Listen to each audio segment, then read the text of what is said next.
Thomas Soto, 6h-9h sur Europe 1. Le débrief de la matinale, les temps forts de ce que vous avez entendu ce matin sur Europe 1. Comment lutter contre l'organisation État islamique ? Faut-il passer des alliances avec Bachar el-Assad ? Écoutez la réponse très tranchée de Nicolas Dupont-Aignan. C'est le président de Debout la France et il était à 8h20, l'invité de Jean-Pierre Elkabbach.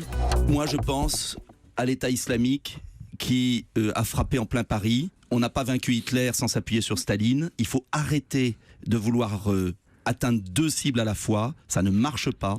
Il faut de la cohérence. Et c'est ça que je reproche au président aujourd'hui, c'est de ne pas aller au bout de la logique. C'est vrai que c'est dur pour lui. Il est peut-être en chemin. Il est en chemin. Félix est un jeune homme de 22 ans, 23 ans. Il est parti en Syrie l'année dernière. À 7h45, sa mère est venue témoigner dans l'interview Vérité d'Europe 1. Je lui ai demandé si elle se sentait responsable de sa radicalisation, de son départ, bref, de n'avoir rien vu. On est responsable de rien.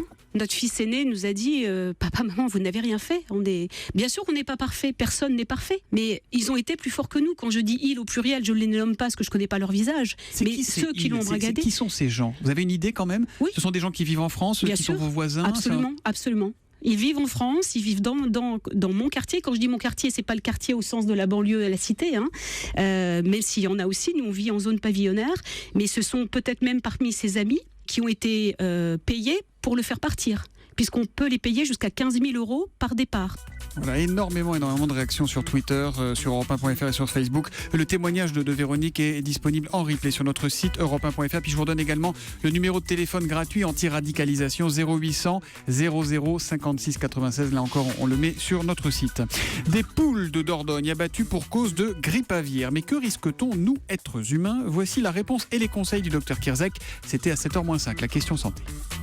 Le passage interhumain, c'est-à-dire d'un être humain à un autre être humain, n'est pas encore possible. Et ça n'est pas arrivé. C'est pour ça qu'on n'a jamais eu de pandémie à partir de ces grippes aviaires. Mais ça veut dire aussi qu'en mangeant du poulet grippé, entre guillemets, on ne prend pas de risque ? Non, on ne prend pas de risque, ça ne se transmet pas comme ça. Donc vous pouvez manger de la viande, des œufs, même du foie gras. Alors pas trop pour des raisons nutritionnelles, mais en tout cas pas pour des raisons sanitaires et virales. Voilà, le docteur Kierzek qu'on retrouve tous les matins à 7h-5 sur Europe 1. Et puis Robert Marchand est le doyen mondial des cyclistes. Il souffle aujourd'hui ses 104 ans. Et pour fêter ça, il va grimper sur son vélo et parcourir quelques kilomètres. Écoutez, c'était à 8h tout à l'heure. Je suis vraiment heureux de tenir encore le coup cette année, quoique ça devient dur quand même. J'ai des rhumatismes dans les mains. Au bout de 10-15 km, mes doigts ils s'engourdissent et j'ai du mal à freiner. J'espère aller jusqu'à l'année prochaine. Ça me fera 5 ans et je crois que là, ça sera vraiment un exploit. Voilà pour Robert Marchand, à qui on souhaite un très bon anniversaire. Là encore, on a beaucoup de messages pour lui.